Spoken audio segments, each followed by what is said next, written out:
Vapor trail. That should be fine. It'll render. It's Mark having horrible flashbacks. The 70s were rough, and everyone ended. Okay, I'll fade that out.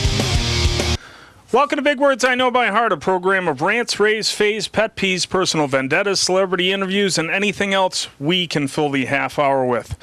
My guest today received her MFA from the University of Notre Dame. She's been a 2-time fiction fellow with the New York Foundation of the Arts. Good alliteration there, I think. The author of the hit books Girls in the Moon and more recently The Looking Glass from HarperCollins. She's also the recipient of the 2014 White Pine Poetry Prize for her collection Some Girls. In addition to this, she's a creative writing professor at Canisius College and the mother of 3. I'm very pleased to welcome author Janet McNally. Janet, thank you for being here. Thank you for having me. Joining us in the co-host hot seat is the recipient of the 2017 Why Do You Even Bother Award, Mark McElligott. Janet, you have not seen the show before. I have not. Okay. Yeah. We will launch right into the questions. All right. And I mean, I plan to watch now. It's just, okay. Not a lot of time for watching anything. You're incredibly busy. I don't know how you made time for this. Yeah. Well, you asked nicely. So. I appreciate it. Now, from rock and poetry to ballet and fairy tales, tell me where your 3rd and 4th books are heading. Oh, okay. Good question. Well, I'm working on a lot of things, but I have a couple of novels for adults. And I should say that my thought on young adult is it's a lot of the marketing, right? I mean, my books are for everybody.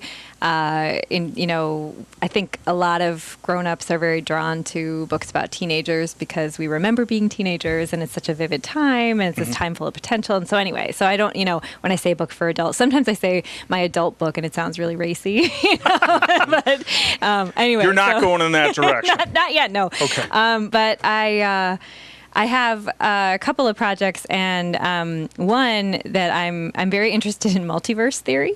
Okay. And so I'm kind of playing with that in that one, and cosmology I like, and Alice in Wonderland plays a role in this one, and so that's that one. And yeah, I mean, I have several projects. There's another project that's a book that is about dance a little bit again, and kind of the aftermath of an eating disorder. That's a YA project. So those are 2 places where I'm going. So is it the idea that won't leave you alone that you run with, or are you like a contract player now for HarperCollins? I'm not on contract right now, and I don't really want to be. I want to finish the next few things without. I could, a thing that I could try to do if I wanted to, now that I've published, is to sell something on proposal. But then you have somebody waiting, and it's just a totally different process. Like writing that second book was very different from the first, and I didn't love it, I mean, you I'm had sure a lot I'll of do it obstacles again, you went through during it, too. I did. My dad was sick, and then he died. So that was the biggest one. Yeah. And so I wasn't really sure that I was going to finish it. That was the worst thing that ever happened to me, honestly. And but I did, and even that one, too, feels like I don't know, something I just wrote. And then when I got the past pages to proofread, I don't we have copy editors and proofreaders, but then the author gets one more chance to look through and kind of look at the changes that those people have made. And I remember looking at it, it was almost fresh. I wrote this. I don't even remember, because it was such a rough time. And I was I actually like this, so that's a nice surprise to have. You're still not very far removed from The Looking Glass either. It just launched in August. So it's true. Do you still want to go back to it? Are there parts of it that you'd rather change now? You're happy with the finished product? You have to be happy with it, and that's true of everything. As a writer, once you give it away, it's gone, and it's it out in the world. belongs to somebody else. Yeah, and I tell my students that, when because I really don't like when teachers tell students oh, this means this and this is a symbol for this, I don't do that. I don't like that, maybe because I'm an artist. So I'm don't tell me what my stuff means, or you can tell me, but I might not, agree. Right. So, so anyway, it belongs to the world, now, when it's out there. It's hard. And with poetry, especially, you can work on a poem forever because you can just keep moving the words, a line break, like, like every time you open the document. So eventually you just have to give it up. Reading The Looking Glass, too, your writing style is exceptional. Thank you. And I get the sense that you agonize over the adjectives and the descriptions. I don't know if you come back to them and you say there's a better one, or you really put a lot of thought into that when you were writing it. Yeah, I mean, I definitely put a lot of thought in it. I would say that lyrical language comes pretty easily to me. That's just kind of how I think. Mm-hmm. And I don't necessarily think like, now I need to describe this sunset. It's just like, I just know what I'm going to say, mm-hmm. and it just comes out. Now, obviously, I do go over and over and over things. And so there is a time where you're kind of fine tuning and thinking, but I tend to edit as I go, which is sometimes problematic because I'd like to be the type of writer maybe someday that just writes a cruddy first draft and then but I'm not. I'm always tweaking as I go. So Mark's that kind of writer. Oh yeah, do that. Yeah. Don't do that. It's like a good way, I think. Well, so. what you were saying earlier, I agree with that, and I've told people you're never. I'm an artist also and a writer, and you're never. Let's not get ahead of ourselves here, Mark. You're never done with something. Sooner or later, you just have to leave it alone. It's true. You could do it forever. Yeah. Yes. And I mean, I know when I've done readings with The Looking Glass, there's at least one spot where there's like a double, or like a speech tag that doesn't need to be there. I'm like, darn it, I missed that one. But, and there's always something you could change, but you really do have to just be like, it's in the world. And that's why a lot of writers don't read their work after they're done, because you can't change it, and I don't sit around reading my books, but I do read them when I do readings, obviously. Mm-hmm. You have to. Yeah. Now, tell me a bit more about the books that you staple together with construction paper. Oh, yeah. Yeah. So, I mean, I have this very vivid memory. My dad worked, when I was very small, he worked at at Upstate Milk, it was called. It's Upstate Farms. They bottle milk, right? Mm-hmm. So he fixed machines and stuff. And they had that, 1980s computer paper with the, the holes in the bubble side. dot. Yeah, and it was green and white striped, and so he'd bring home these stacks of it because I would draw on the other side, and I made books of animals and whatever. But and I made other books, like my mom would give me notebooks, and I would create these whole stories, and I always wanted to tell stories, always. So, your whole life. Yeah, and my kids are like that too. I mean, my oldest. She is definitely doing that, and it's like the coolest thing to see. So that kills my next question, but I'm going to ask it anyways. Mm-hmm. With such an artistic household, what are the odds that your kids will rebel and go into corporate accounting or commercial real estate, and how will you deal with such an eventuality? What are the other one? What are the kind of signs of the other one showing? I mean, they're all just little wacky artists right now. So I don't know. I mean, anything can happen, right? And mm-hmm. so it is funny because it's like that flip side where you think normally it's like, oh God, you're going to be a writer, but now it's like, oh God, you're going to be a corporate attorney or something, But you do have to make money. You do have to have a real job. Very few people get to be only artists, right? Mm-hmm. And I love teaching. And I wouldn't give it up, but I'm on sabbatical this semester, and I'm not sad about it, You have enough to keep you busy, more than enough. It's nice to take a break. I learn a lot from my students, and I wouldn't want to not teach, but mm-hmm. But it's nice to have a little break. So yeah, I don't know. I mean, we're trying to encourage their creativity as much as possible. And what's great about it is that they like watching TV, but they don't watch a lot of it, and they will play for hours these imaginary games, just like I used to do. And so that's cool. Like they're having in the 2000 teens a childhood that's kind of similar to the one that I had in the 80s. So that's not bad. I wonder with the themes of sisterhood too in Looking Glass and in Girls in the Moon, if you had an imaginary sister growing up, or if that's something you always wanted growing up? Yeah, I have a younger brother, and I love him, and he's fantastic, and so love you, Pat. Because I'm always writing about sisters, but I always did want a sister. I've always sought out sister figures, usually older sister figures, and up to this point, I've written mostly about older sisters. One of my books that I'm writing now is woman who has a much younger sister and has a twin brother, and so that's a little different. But normally I'm doing these older things, and I have a lot of what I call sister friends, you know, who are 5 years older than me or whatever, and kind of mentor me in whatever way. But now I am that to some younger women, you know, former students or just other friends. And so I think I'm just really drawn to that, you know, kind of relationship. So I just... I wouldn't trade my brother, but I think the sister relationship's just really interesting to write about.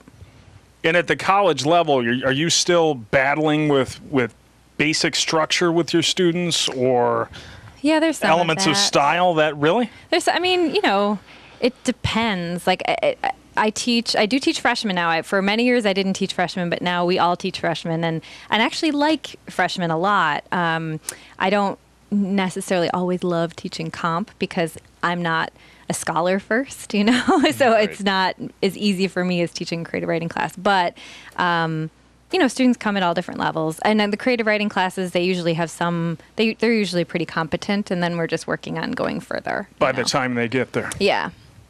I see.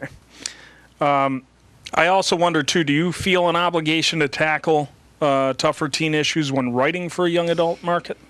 I mean, the interesting thing about writing for teens is that I think you do have a different sort of responsibility because you are writing for like kids-ish, you know? I mean, I think I also will sort of argue to the death that teenagers are very disrespected in our society, and there's this idea that they're not as smart as they are, or they're not as, or things that teen girls like are stupid, or what, you know what I mean? So like, I think teens are fantastic, but you know, I do think about that. I think it comes up from time to time. Like maybe not as much in my work because my characters up to this point haven't really made like terrible decisions. I mean, Sylvie obviously kind of runs away on this trip, but she does it with a very nice, you know, responsible boy, and she's, you know, she doesn't do anything too wild when she's gone.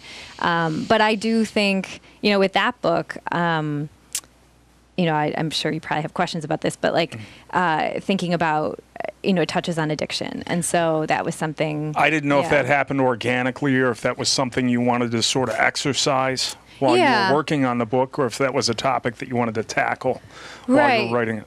Well, it's very hard for me to remember exactly where my books came from because they just start building themselves and then they exist. And, you know, characters just sort of do things. And I'm like, okay, that's what you're going to do, you know, and you've got to discover it and you know it. But I have loved someone who, not a sibling, but who suffered from addiction. And so I know what that feels like.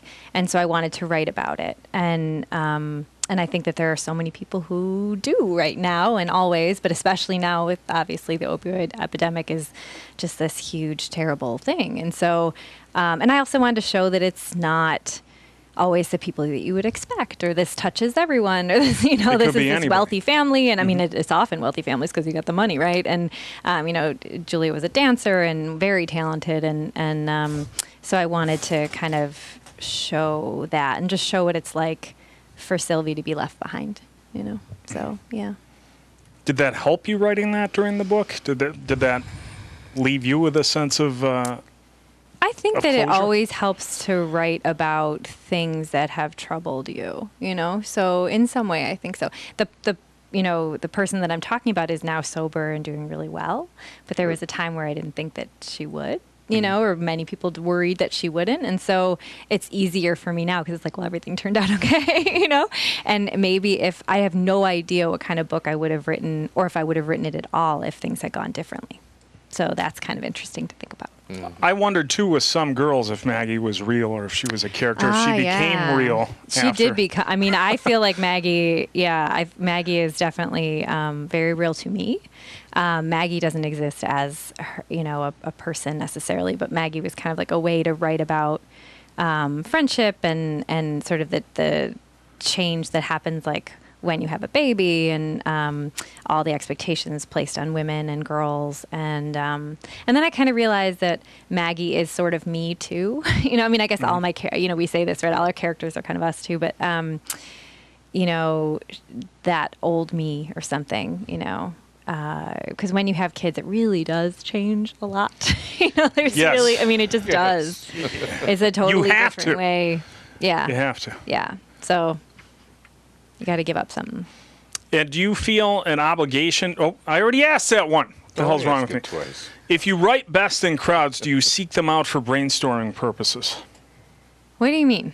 Do you? If You said once in an interview that you worked best in crowds, or that you came up with ideas in crowd situations from being in nightclubs when you were younger. Oh, okay. You well, don't do that anymore. Well, no, I mean, I'm an extrovert, and I certainly like to be around people. But I think maybe I was talking about Girls in the Moon, that I spent a lot of time in rock clubs, and like at shows, and so it was a way for me to kind of use that experience, like what's it like to be to see live music, right?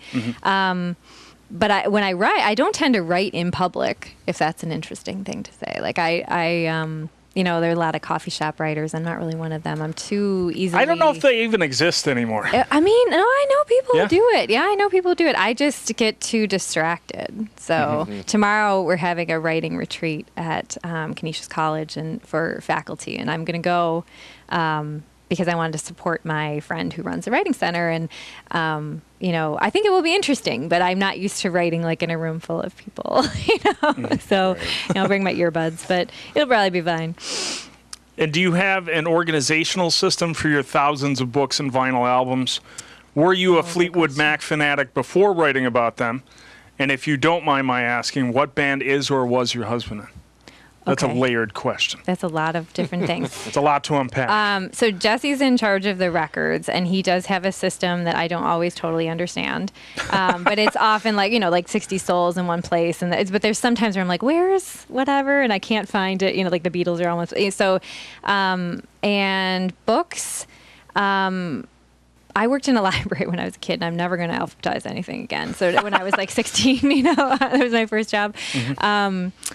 A lot of my books are organized by color, which for my brain, which first of all, it looks beautiful. For my brain, which is like mildly photographic, is I can find things that way. Not everyone could. And I've That's wild. I've argued with people on blogs, like design blogs in the past, because they're like, nobody who likes books would organize them by color. And I'm like, look, let's You're talk doing about this. I am. That's right. Yeah. I am. So so that is one thing. I don't remember what the middle question was. Were you a Fleetwood Mac fanatic before? So when I was a teenager, I thought I had a boyfriend who wanted me to listen to Rumors, and I was like, oh God, this is terrible, So I kind of wouldn't, even though I was into classic rock. I sort of just thought that they were too much, but I've come to really love them. And honestly, writing this book, so what I was thinking was I needed a band that Jack would listen to for this month straight, right? And I needed it to be something that wasn't totally cool, because it in the book she says, why not David Bowie? And it's like, if it was David Bowie, it'd be too easy. It'd be like, of course, it's just awesome. Not that he didn't do stuff that was not awesome, but a lot of awesomeness. He's right? solid. Yes, exactly. Fleetwood Mac, people kind of wonder. Yeah, they're kind of all over the place, and they're so wildly interesting in terms of their interpersonal relationships, and and Stevie's and Christine obviously too. But so I really fell for it, and it was just perfect because the song titles are great for the chapter titles, and the music's just really fun, and you can see why Sylvie would be like, oh Lord, are you kidding me? We've got to listen to this. And then where she also falls in love with it too. So so my husband was in a band called The Disappointments. Okay. And that was a long time ago, but now he records, he's a singer-songwriter kind of, it's a conceptual art project basically called Hustleonia. So you should check it out. But so it's very odd and but very poppy too, and he's has been very prolific over the years. So are there two different creative spaces in the house? Does he have a complete a stack somewhere, and then you've got a quiet room to? Yeah, I tend to write in the bedroom because we have a very big master bedroom, and it's the front of the house. It's just a Kenmore house, but it's the front of the house, and so I write on one side of it, and the bed's on the other side of it. So he has a studio in the basement, which he has soundproofed and all with his the eggshells and everything else. He's got a lot of stuff, but I don't know about eggshells. But there's soundproofing things, and you can hear the drums, but it's not too bad. And is book-length poetry something you plan to revisit? And are you as relieved as I am that slam poetry and flash fiction are almost extinct? That's mean. It's true, though. Do you agree? Well, okay, no. Slam poetry, come on. Slam poetry done properly, done in the tradition, like the African American tradition, is awesome. Slam poetry done by people who don't really know what they're doing, not so awesome. So, I think that's what I would say. That's kind of where I would go with that. The way that it intersects with hip hop, okay, good. It works whatever. there. Yeah. Gotcha. But sure, there's a lot of like bad slam poetry and overly dramatic stuff. Flash fiction, I have never really been drawn to myself because there's just not necessarily enough. I mean, I think it can be done well, but I don't think you're wrong to kind of pick on it a little bit. I think there are some that are good. What was the first part of that question again? Is book length? Sorry. Okay, that's what we do on this book length poetry. Okay. Or like a long lyrical poem. Right. So I definitely will write poetry again. I would like to write another book of poems. My focus has been on fiction just because of my contract, and then because fiction actually pays real cash money, and poetry does not. But I love poetry, and I always come back to it, and I love having that other genre to go to. I'm working on a little like a chapbook length project now. But nothing's really come to me as far as like Some Girls was so much like the narrative was there for me, and I knew, I had Maggie and I had like these retellings of fairy tales and such, and it made sense to me, and it came out of like that weirdness of having a daughter and like being like, now I'm a mother and I've got this kid I've got to protect from like everything, bad men basically, and and everything, and like in all these fairy tales, but so I don't necessarily I have this chapbook thing, but I don't necessarily have like a whole. But I think that stuff that has to come organically. Does it feel like shifting gears or dreaming or a different headspace for you doing poetry? It does feel dreamy. It does like I have to be in the right like place to do it, and it can be really fun, but also very intense. And what I like about poetry is the way that you can leave a lot of holes that you can't leave in fiction. You can just sort of put half of it there, and you can work with material from your own life, but, not put everything in. It's just really, it's appealing. I always love it. It matters to me, for sure. And please explain your appeal with Ringo Starr.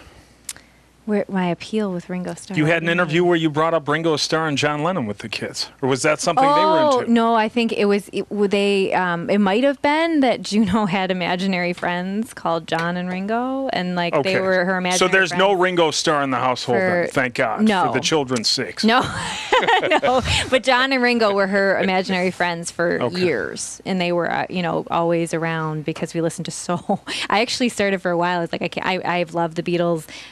Since I was young, and I couldn't even because every time I was with Juno in the car, we'd have to listen to the Beatles, and so I was like, enough Beatles, But right. I was telling Mark on the way over the Buffalo just beats you over the head with the Beatles to the point where you. Are you anti-Beatles? I'm not. I was like an anthropologist. No, I'm not. I was like an anthropologist. When I was in high school, I was like an anthropologist with music. Right. So much like your characters, I did the Beatles, I was done, did John Lennon, then moved on to the Talking Heads. Okay. I feel like I've done the Beatles. I don't.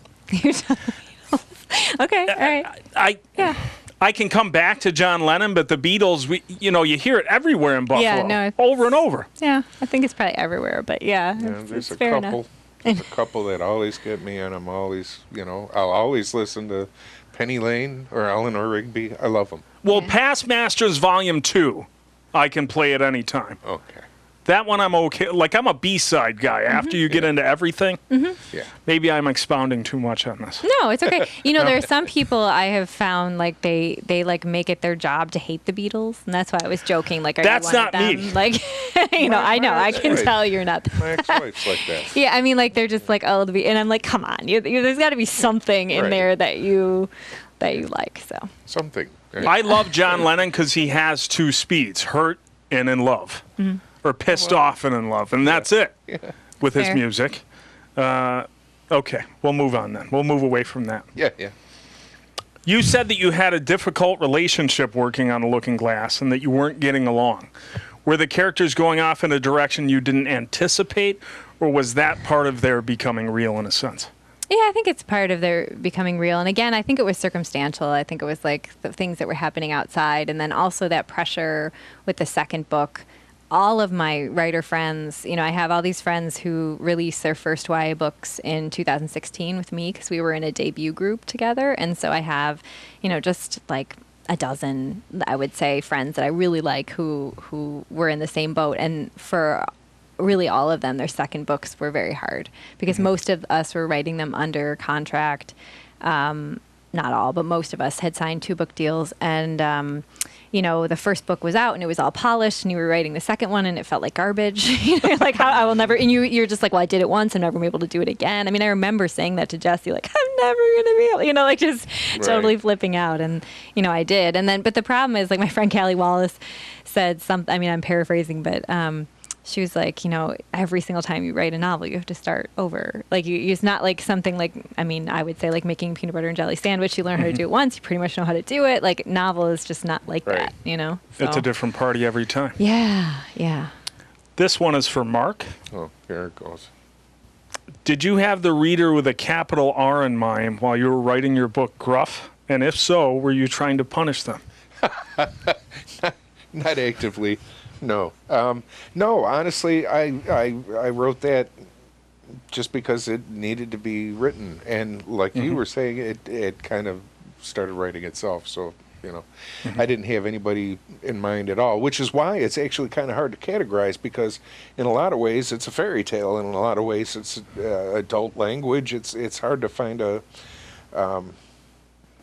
audience that really fits, what it was. But it is what it is. It gave itself to me the way it did, so that's what it is. Fair enough. Yeah. And Janet, with your love of fairy tales, are you a fan of Bill Willingham's Fables? I've not read them. Are you kidding me? No, I haven't. Oh my gosh! No, you need to. Okay. It's a graphic novel series. You'll love it. Okay. All right. You will absolutely love it. All right. And I know that you enjoyed playing with tropes with fairy tales and The Looking Glass. Is that a lifelong passion, fairy tales, I'm assuming? Yeah, I think I've always loved them. I think I like to mess with them, and I like to just, the way that, if these are the stories, this is kind of my operating thesis in Some Girls, but if these are the stories that we're told over and over when we're small, like, what does that do to us that in so many of them there's like a girl in trouble, obviously, terrible things happen to women especially, so I like to just kind of mess with them and see. But in The Looking Glass, it was really just these like flashes that Sylvie saw, like, is that girl with the super long blonde hair, can that be some kind of Rapunzel figure? Like, maybe not, maybe she's just some girl with really long hair, so I like that too. That's a kind of magic that I'm often drawn to, is the kind that you're not sure whether it's real or not, I like that. And how do you react to the term chick lit? I don't know that it's being used that much anymore. I don't think it is either. Much like flash fiction. Yeah, because they're not right. No. Yeah. I think that it was definitely meant in some ways to deride certain kinds of fiction. It's sort of what I said before about this idea that, like, what teenage girls like must not be very good or something. And I think that was true. However, I think that the term was probably reclaimed, like women who are like, this is what I want to read. I want to read something that's a little bit fluffy and a little bit, which I think fluff is fine. And there's usually, in most books, even with fluff, there's some kind of layer of something else happening. My favorite combination is funny, sad. Excuse me. That's like the best, I think. Lori Moore was very formative for me. Birds of America, especially. Just that very witty, but also like devastatingly sad at times. Brutally heartbreaking. Yeah, that it like goes together, and so.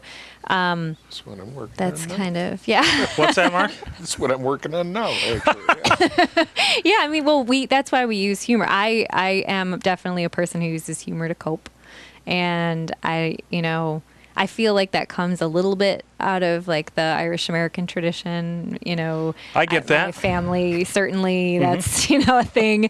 And so that's that's kind of what I do, and I'm always looking for funny, So. Any parting words before the show's over? I appreciate you being on. Yeah, well, thank you. No, it was a lot of fun. Not really, but I just hope, I would always just say, like, everyone should read as much as they possibly can, because that's how we learn about other people, what it's like to be. And we sure need that now, because we got a lot of issues in this country of ours, so. Thank you. We got 3 seconds. See you in a moment.